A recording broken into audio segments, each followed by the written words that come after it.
국민의당의 대선 오답 노트 지금부터 분석해 보도록 하겠습니다. 이현종 문화일보 논설위원 그리고 차재원 부산 가톨릭대 교수 나오셨습니다. 두 분 어서 오세요. 네, 안녕하세요. 네, 이현종 의원님. 네.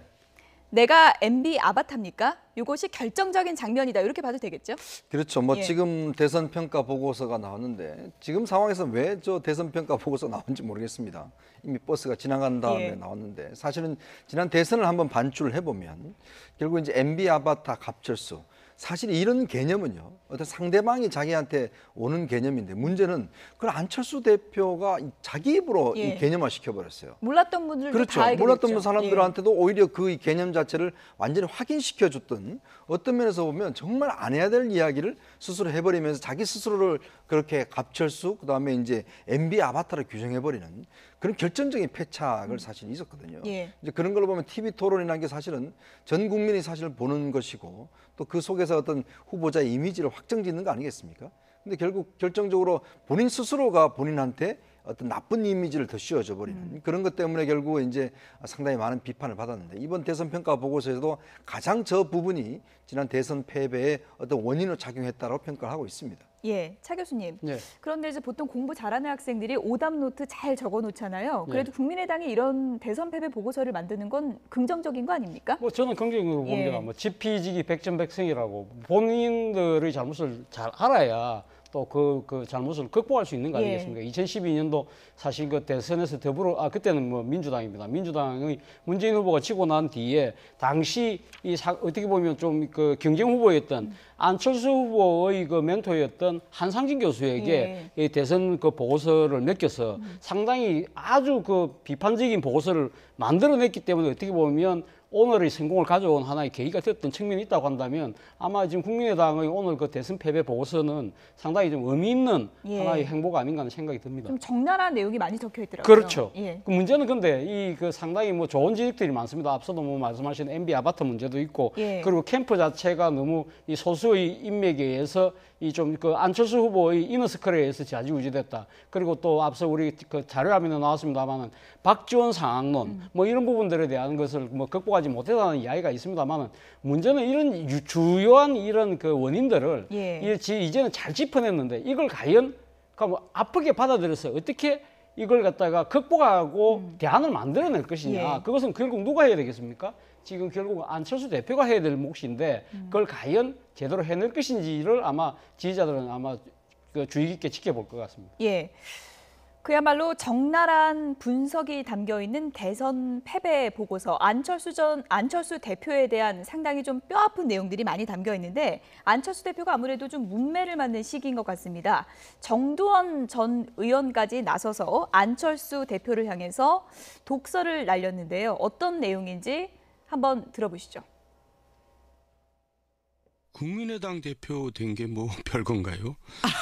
더군다나 국민의당 대표 된 것은 그 상대들이 너무나 올드보이들이라서 너무 약하니까 그냥 할 수 없이 된 거죠. 즉 덜 올드보이지 이제 안철수도 올드보이가 됐더라고요. 제 느낌에 전당대 할 때 보니까 이미 여러 차례 국민들을 실망시키면서 이제 그렇게 돼버린 것 같고 또 지금 그 당내 사정이 대표라고 대표로서 리더십을 발휘할 수 있는 그런 사정도 못 돼요. 안철수 눈치 볼 이유가 하나도 없거든요. 그러니까 그냥 이름만 대표지. 안철수 혼자서 원맨쇼 해봐야 별로 효과도 없을 겁니다. 서울시장 되고 이렇게 될 가능성도 있는. 서울시장 누가 된대요? 너무 안 된다고 하시면 안 되는 게 박원순 시장한테 과거에 안철수 대표가 양보한 거 있지 않습니까? 안철수가 박원순한테 양보하지 않았어요. 서울시장 나온다고 정치에 이제 들어왔는데 반응을 보니까 폭발적이거든요. 폭발적이었죠. 서울시장 나가면 아까운 거예요. 내가 봐도. 그러니까 본인이 양보하는 척하고 폼 잡으면서 대선으로 간 거죠. 그게 무슨 양보예요. 정두원 전 의원은 모든 분을 비판하기 때문에 모두각이다 이렇게도 이제 불리는데 안철수 대표에게 새 정치를 표방하는 안철수 대표에게 올드보이다 이렇게 얘기를 했습니다. 그러니까 결국 안철수 대표가 정치권에 들어오면서 인기를 얻었던 것은 바로 이제 새로운 정치를 좀 하겠다라는 그런 것 때문에 인기를 얻었는데 그러니까 점점 시간이 지나갈수록 오히려 새 정치보다는 이제 예전 정치를 비슷하게 닮아가는 이제 그런 모습들을 비판한 것이고 아마 안철수 대표도 지금 태어나서 이렇게 많은 욕을 먹고 또 폄하를 당한 적은 없을 것 같습니다. 그러니까 제가 볼 때는 아마 안철수 대표가 지금 정말 제일 중요한 시점 같아요. 지금 대선 보고서 이야기했지만 안철수 대표의 어떤 개인적인 어떤 좀 인간관계의 문제들 그리고 다른 사람의 이야기를 잘 듣지 않는 것들 뭐 이런 점들이 지적이 됐지 않습니까? 그러니까 이런 점들이 오히려 본인은 뭐 내가 진짜 새 정치 하겠다. 다른 정치는 다 구정치야라고 이야기를 했지만 결국 정치판이라는 것은 그렇지가 않거든요. 근데 지금 상황에서 안철수 대표가 또다시 예를 들어서 이런 어떤 비판의 목소리들 이것들 또 외면한다면 제가 볼 때는 뭐 예전과 똑같은 결과라고 보여집니다. 결국 이런 많은 정말 듣기에 거북하지만 이런 비판들을 본인이 어떻게 지금 수용을 하고 받아들이냐 거기에 따라서 앞으로 안철수 정치의 새로운 어떤 길이 열릴 거라 봅니다. 네, 원맨쇼 해봐야 별 소용 없을 것이다. 당내에서 리더십을 이렇게 갖지 못할 것이다라고 이제 비판을 했는데 실제로 리더십 발휘하기가 쉽지 않은 건가요? 쉽지 않은 상황이죠. 사실 뭐 이번에 뭐 51%로 1차 투표에서 본인이 결선 투표 가지 않고 당 대표가 됐습니다만 사실 지난번 그 대선 그 경선 과정에 75%나 받았지 않습니까? 거기에 비하면 상당히 또 당내에서 많이 그 지지세가 약화된 측면이 분명히 있고요. 무엇보다도 사실 이번 그 전당대회의 출마를 둘러싸고 당내의 내용이 상당히 크지 않습니까? 거기에 대한 아마 이 지금 그 이 후유증이 상당히 잠복하고 있는 것이 전혀 완전히 해소된 건 아니거든요. 그렇다고 한다면 안철수 오늘 대표가 뭐 여러 인터뷰에서 사실 이번에 그 대선 보고서와 관련해서 모든 게 내 책임이라고 이야기를 하고 있지만 과연 얼마만큼 달라진 모습을 볼 것이냐. 앞서 뭐 대선 보고서도 나왔습니다만 극소수의 그 이너스크라고만 뭔가 소통하고 사실 당내의 여러 중진들이나 뭐 또 뭐 고문들이나 이런 분들하고 소통의 노력 자체가 부족했다는 것이죠. 바로 그런 부분들을 이번에 진짜 달라진 리더십을 보여주지 않는다면 또다시 원맨쇼라는 프레임 속에 갇힐 수밖에 없을 것이라는 생각이 듭니다.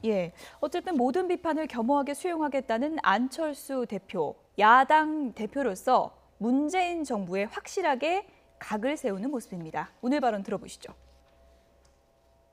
반드시 기필코 대선 승리로 보답하겠습니다.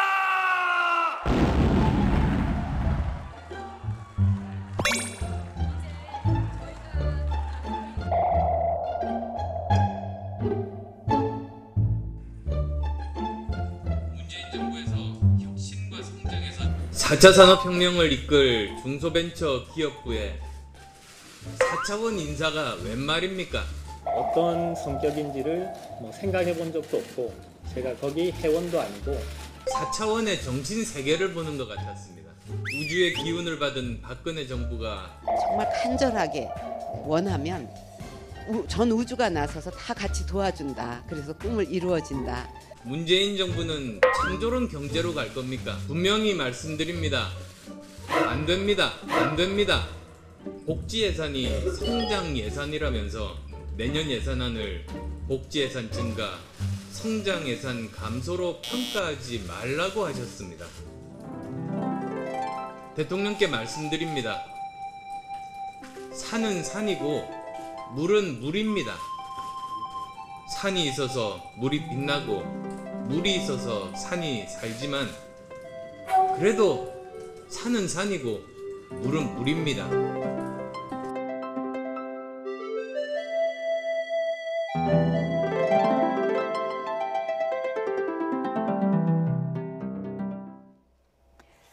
여기서 산과물은 도대체 뭘 말하는 걸까? 이현종 의원님. 네.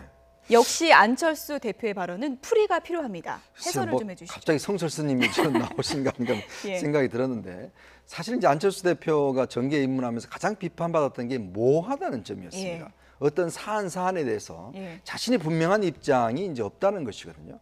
사실 지난 대선 TV 토론 때도 어떤 면에서 보면 안철수 대표가 굉장히 4차 산업이라 이런 데 대해서는 좀 더 구체적으로 본인이 이야기할 수 있을 걸 기대를 했는데 그 내용을 보니까 전혀 차별성이 없었어요. 그러니까 지금도 보면 사실 뭐 여러 대통령에 대해서 이제 평가하는 것은 어떤 면에서 뭐 저희 같은 논평가들이나 할 일이지 문제는 이제 안철수만의 어떤 그 내용들을 좀 이야기를 해줘야 되거든요. 그렇다면 지금 여러 가지 비판하는데 그럼 나는 뭘 할 것이냐 이런 부분에 대한 것들 좀 이게 바로 이제 앞으로 수권 정당의 어떤 모습 아니겠습니까? 근데 안철수 대표가 여전히 제가 볼 때는 논평가다운 그리고 이제 결론은 산은 산이다라고 이야기를 하는데 산은 산이다라고 이야기할 지금 상황이 아닙니다. 산은 정말 왜 산인지 저 산이 무슨 산인지 저 산을 올라가기 위해서 내가 어디서 올라갈 것인지 그 이야기를 해야 되는 것이죠. 지금 시조 읊을 때가 아니라는 그렇습니다. 말씀이시죠. 그러니까 뭔가 이제는 안철수 대표의 국민들이 원하는 거는 그럼 뭐한 거 말고 좀 더 구체적인 게 뭐냐, 그것에 대한 정확한 답을 지금 요구를 하고 있는데 여전히 안철수 대표는 산은 산이다라고만 이야기를 하고 있어서 좀 답답한 측면이 있습니다. 아까 국민의당 오답 노트에 분명히 모호한 발언 안 된다고 했는데 오늘 최고위에서도 또 이렇게 얘기를 했습니다. 어떻게 보십니까? 본인 입장에서는 산은 산이고 물은 물이라는 이야기 자체가 이제 복지 예산과 성장 예산은 뭐 각계 다른 거기 때문에 똑같은 비중을 갖고 하자는 이야기를 아마 그래 애들로서 표현을 하신 것 같은데 뭐 저는 뭐 이런 식의 이런 비유적 표현을 빌어서 또 이렇게 이야기하는 거는 뭐 정치의 나름대로 조금 뭐랄까요, 조금 이런 좀 에피소드 만들어내고 그런 측면에서는 뭐 그런 나쁘게 보이지는 않습니다만 문제는 중요한 것이 안철수 대표가 지난번에 당대표에 선출되고 난 뒤에 강력하게 주장하고 있는 것이 선명야당이거든요. 선명야당 자체가 뭐 그동안 지금 문재인 정부 출범하고 난 뒤에 국민의당이 보여주고 있는 행보 자체가 민주당 이중대다. 그런 측면 때문에 아마 선명야당을 강조하시는 것 같은데 그렇다고 한다면 본인이 국민의당을 만들 때 했던 이야기가 그거 아닙니까? 이 적대적 공생관계의 양당 체제가 갖고 있는 극한 대립을 타파하고 생산적 정치로 이끌겠다고 해서 다당 체제 그리고 제3당을 만든 것인데 본인이 자칫 잘못하면 어떻게 보면 반대를 위한 반대, 일종의 극한 투쟁으로 나갔을 경우에 그러면 그 안철수 대표가 이야기했던 다당제가 만들고자 했던 생산적 정치는 어디로 갈 것이냐, 그런 부분. 그리고 또 문재인 정부가 상당히 역점을 두고 있는 개혁 입법 과제들에 대해서 상당히 계속적으로 비판과 반대의 입장으로 간다고 한다면 자신의 지지의 기반이라고 할 수 있는 호남에서의 민심 위반 이런 것을 어떻게 컨트롤할 것인가, 그것도 주어진 숙제가 아닐까 하는 생각이 듭니다. 어쨌든 안 대표가 요즘 발언을 물어보면 상당히 현 정부에 각을 세우는 듯한 모습인데 민주당 입장에서는 국민의당 대표가 안철수 대표가 된 게 껄끄러운 일인가요? 아니면 좋은 일인가요? 어떻게 보십니까? 일단 지금 현재로 봐서는 당장 좀 불편하죠. 왜냐하면 지금 40석에 있는 지금 국민의당을 어떻게 하든지 국정의 파트너로 삼아야지만이 모든 게 해결될 수 있는 구조입니다. 지금 뭐냐면 120석밖에 없는 상황이니까 국민의당이 비토를 놓으면 지금 김일수 헌법재판관 후보자도 마찬가지로 국민의당이 반대를 하면 이거 사실 안 되는 것이거든요. 그러면서 볼 때는 지금 추미애 대표가 연일 사실 뭐 어떤 면에서 공격을 하고 있는 상황인데 그런 상황에서 안철수 대표도 본인의 어떤 정치적 위상을 높이기 위해서는 뭔가 선명한 모습들을 보여야 되거든요. 근데 지금 제일 중요한 게 사실은 이제 연말 정기국회지 않습니까? 이 정기국회에 뭔가 성과가 없으면 문재인 대통령이 이야기했지만 이제는 가치 갖고 통할 때가 아니다. 이제는 뭔가 성과 갖고 내보여줘야 되는데 문제는 안철수 대표의 저런 정치적인 위상 찾기가 어쩌면 지금 통과 자체가 상당히 어려운 국면으로 갈 수가 있습니다. 그러면서 봤을 때는 이제부터가 정말 정치력을 발휘해 줘야 될 그런 시점인데 제가 볼 때는 과연 추미애 대표가 이런 상황들에 대해서 안철수 대표와의 정치적인 타협이나 이런 점들을 할 수 있을까라는 점에 대해서 상당히 우려스러운 대목이 있어서 저는 이번 정기국회에 큰 성과가 나올 것 같지는 않다고 이렇게 보고 있습니다. 국민의당도 뭐 대선 패배 보고서 쓰면서 상당히 좀 심란한 분위기지만 어수선한 분위기의 당이 또 한 곳이 있습니다. 바로 바른정당이죠. 이해운 대표의 금품 수수 의혹 때문에 당내 분위기가 상당히 좀 심란하다고 하는데요. 당 안팎에서 어떤 얘기들이 나오고 있는지 들어보시죠. 저희들은 평소 이해운 대표의 인품이나 이런 걸로 봐서 이 대표의 주장이 맞기를 바라지요. 이해운 대표가 이렇게 계속 대표 자리를 지키면서 당을 운영해 가는 것도 바른정당으로서는 그다지 좀 어렵지 않습니까? 어떻습니까? 그것은 상황의 진전에 따라서 이 대표가 결심할 상황이고 또 상황의 진전에 따라서 당원들의 뜻이 모아질 걸로 봅니다. 자기 재선이 이제 당장 어렵다고 여겨지면 사람이 움직이죠. 그래서 이제 자유한국당 갈 사람 가고 국민의당 갈 사람도 있으면 가고 심지어는 더불어민주당 갈 사람 있으면 가는 겁니다. 바른당은 제가 볼 때는 교수단체 유지하기가 힘들어요. 당내 주호영 원내대표가 상황에 따라서 이해운 대표가 결단을 해야 된다라고 얘기를 했습니다. 어떻게 해석을 해봐야 될까요? 아무래도 뭐 검찰 수사가 곧 본격화되지 않겠습니까? 지금 뭐 진정서가 지금 제기가 됐고 또 이해운 대표가 어제 또 기자회견에서 본인이 또 검찰을 고발하겠다고 했기 때문에 아마 검찰 수사 착수는 뭐 시간 문제일 것 같은데요. 검찰 수사 과정에서 여러 가지 진상이 드러날 경우에는 아마 이해운 대표의 이야기 자체가 앞으로 뭐 이 말을 어저께 기자회견에서 했던 이 해명 자체가 만약에 꼬이게 된다든지 뭐 어긋나는 이야기가 된다든지 그럴 경우에는 상당히 비판 여론이 더 커질 수밖에 없고 무엇보다도 이해운 의원이 지금 바른정당의 대표인데 바른정당이 왜 만들어졌습니까? 바른 정치한다, 깨끗한 정치한다, 참보수하겠다, 개혁적 보수하겠다고 만들어진 정당 아니겠습니까? 거기서 당 대표가 이런 검은 돈과 관련된 구설수에 올가매졌다는 그 자체가 오히려 어떻게 보면 정치적 운신의 폭이 상당히 좁아든 상황이기 때문에 지금 안 그래도 지금 그 자유한국당의 홍준표 대표가 박근혜 전 대통령이 출당론을 지금 기치로 들면서 지금 사실 어떻게 바른정당 흔들기를 하고 있는 상황 아닙니까? 그렇다고 한다면 내후외환이 시달리고 있는 상황인데 이러한 상황에서 당의 리더가 계속적으로 지금 그 정치적 굴설수 그리고 사법적인 제재의 대상이 될 경우에는 아마 당내에서도 상당한 거치에 대한 요구가 터져 놓을 수 있지 않을까 그런 부분을 우려하고 거기에 대해서 미리 지금 이해훈 대표가 마음의 각오를 하라는 촉구가 아닐까 하는 생각이 듭니다. 안 그래도 이해훈 대표 금품수수 의혹 때문에 당내 상당히 심란한데 또 정두원 전 의원은 이런 얘기까지 했습니다. 김무성, 유승민 의원 사이도 벌어질 대로 벌어졌다. 그래서 이 바른정당 이대로 원내 교섭단체 유지하기 힘들다 이렇게 전망을 했는데요. 그러니까 이 아마 두 분의 어떤 관계 자체는 이미 오래전부터 사실은 뭐 각자의 길을 가고 있는 상황이고 또 지금 이제 그 합당론이나 여러 가지 나오면서 사실 이제 수도권 중심에 있는 국회의원들 같은 경우는 뭔가 그래도 이제 좀 국민의당하고 함께 하려는 것이 있고 그렇지만 이제 TK나 PK 쪽 의원들 같은 경우는 자유한국당과의 뭔가 이제 연대를 이제 모색하고 있지 않습니까? 그러니까 이런 상황에서 제가 볼 때는 아마 바른정당 내에서도 아까 정도원 의원 이야기했지만 이제는 이쪽과 저쪽이 거의 이제 뿔뿔이였던 면에서 좀 갈라져가는 그런 상황이죠. 여기다가 김무성 의원은 지금 한국당 의원들하고 세미나하고 그렇죠. 있잖아요. 지금 뭐 한국당 전기석 전 원내대표하고 지금 모임을 만들어가서 지금 하고 있는 상황이고 그렇다 보니까 지금 이제 홍준표 대표가 어떤 면에서 보면 박근혜 전 대통령의 거취 문제만 좀 결정을 내려지면 제가 볼 때는 아마 이 문제가 굉장히 급물살을 탈 수 있는 가능성이 있습니다. 그래서 지금 혁신위원회가 이제 곧 결론을 내린다고 하지 않습니까?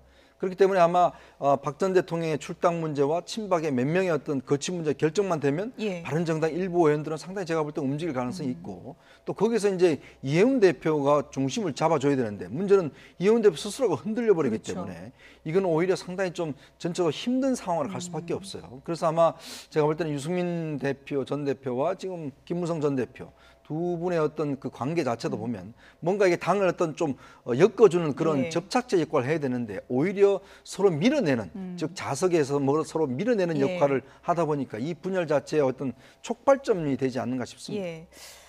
어쨌든 뭐 바른정당을 만들었다고도 볼 수 있는 김무성 의원과 유승민 의원 앞으로 어떤 진로를 선택할지 좀 지켜보도록 하겠습니다. 지금까지 이현종 문화일보 논설위원 차재원 부산가톨릭대 교수 두 분이었습니다. 고맙습니다.